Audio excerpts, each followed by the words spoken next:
नमस्कार मित्रांनो, स्वागत आहे आपल्या जीडीएस मराठी या यूट्यूब चॅनलमध्ये। आपण शेतकरी बांधवांसाठी अत्यंत उपयुक्त अशी माहिती या व्हिडिओमधून जाणून घेणार आहोत। जे शेतकरी बांधव पीएम किसान योजनेचा लाभ घेत असतील अशा शेतकरी बांधवांसाठी अत्यंत उपयुक्त अशी माहिती आपण या व्हिडिओमधून बघूया। तेव्हा व्हिडिओ कुठेही स्किप न करता शेवटपर्यंत नक्की बघा आणि इतरही आपल्या गरजू शेतकरी बांधवांपर्यंत हा व्हिडिओ शेअर करूया। चला आपण बघूया या व्हिडिओमधून शेतकरी बांधवांना जर 23व्या हप्त्यासाठी पीएम किसान योजनेच्या जर लाभ मिळवायचा असेल तर त्यांना ई-केवायसी करणं हे अनिवार्य आहे।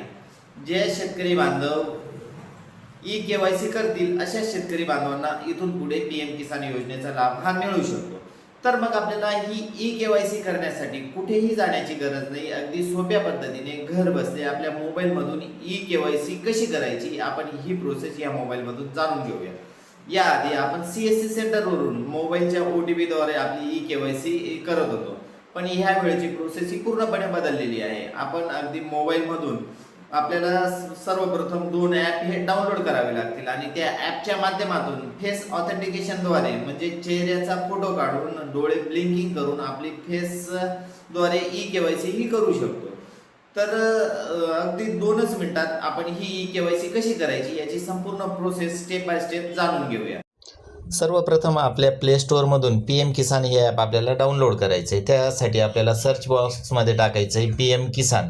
पीएम किसान टाईप केल्यानंतर अगदी वरतीच आपल्याला पीएम किसान गोल हे ॲप दिसेल, त्यात आपल्याला इन्स्टॉल करून घ्यायचं आहे। इन्स्टॉल केल्यानंतर आपल्याला ते ओपन करायचं आहे। ओपन करत असताना आपल्याला त्यावेळेस काही परमिशन्स विचारेल, त्यावेळेस त्या परमिशन आपल्याला आलो करून द्यायचे। आलो केल्यानंतर या पद्धतीचं पेज दिसेल, प्रायव्हसी आणि नेक्स्ट। सुरुवातीला आपल्याला प्रायव्हसी पॉलिसी या टॅबवर क्लिक करायचे। त्या सगळ्या सूचना आपल्याला त्या वाचायच्या आहे खाली वरती करून आणि वरच्या साईडला उजव्या साईडला कोपऱ्यात क्लिक करून आपल्याला लँग्वेज सिलेक्ट करायची आहे। त्यात आपल्याला इंग्लिश आणि हिंदी लँग्वेज दिलेली आहे। त्यात जर समजा आपण इंग्लिश लँग्वेज सिलेक्ट केली, इंग्लिश सिलेक्ट केल्यानंतर सबमिट करायचं आहे।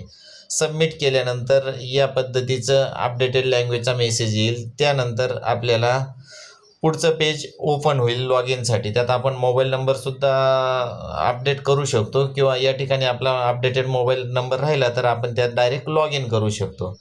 लॉग इन करत असताना आपल्याला लॉग इन टॅबवर क्लिक करायचं आहे। लॉग इन टॅबवर क्लिक केल्यानंतर लॉग इनचा आपल्याला टाईप विचारला जाईल, कोणत्या टाईपसाठी आपल्याला लॉग इन करायचं आहे। यात आपल्याला बेनिफिशरी लॉग इन करायची, म्हणून आपल्याला बेनिफिशरीवर क्लिक करायचे। बेनिफिशरीवर क्लिक केल्यानंतर त्यापुढे आपल्याला रजिस्ट्रेशन आय डीद्वारेही लॉग इन करता येईल किंवा आधार नंबरद्वारे सुद्धा लॉग इन करता येईल।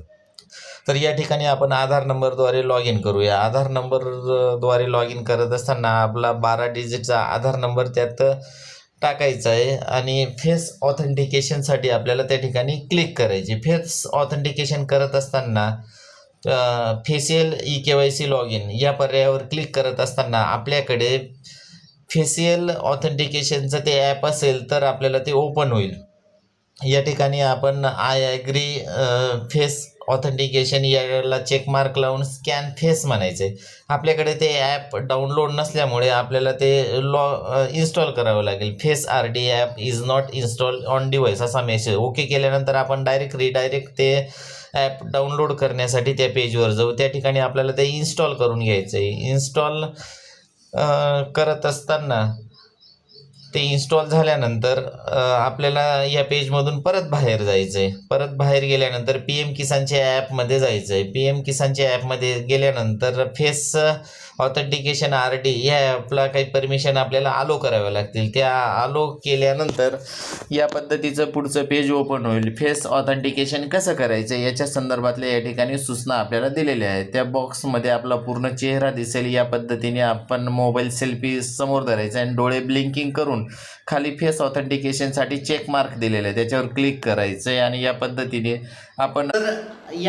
आपण अगदी सोप्या पद्धतीने पीएम किसान योजनेसाठी ई-केवायसी कशी करायची याची संपूर्ण प्रोसेस ही जाणून घेतलेली आहे। जे शेतकरी बांधव पीएम किसान योजनेचा लाभ हा त्यांना मिळत नसेल किंवा काही शेतकरी बांधवांना जर रिजेक्ट केलं असेल तर अशा शेतकरी बांधवांना नो रेकॉर्ड फाउंड असा मेसेज येईल आणि जे शेतकरी बांधव या योजनेसाठी पात्र असतील तर त्यांची ई-केवायसी या पद्धतीने सक्सेस झाल्याचा मेसेज आपल्याला हा येईल। इतरही शेतकरी बांधवांपर्यंत हा व्हिडिओ शेअर करा। तोपर्यंत भेटूया एका नवीन व्हिडिओ सोबत. धन्यवाद मित्रांनो.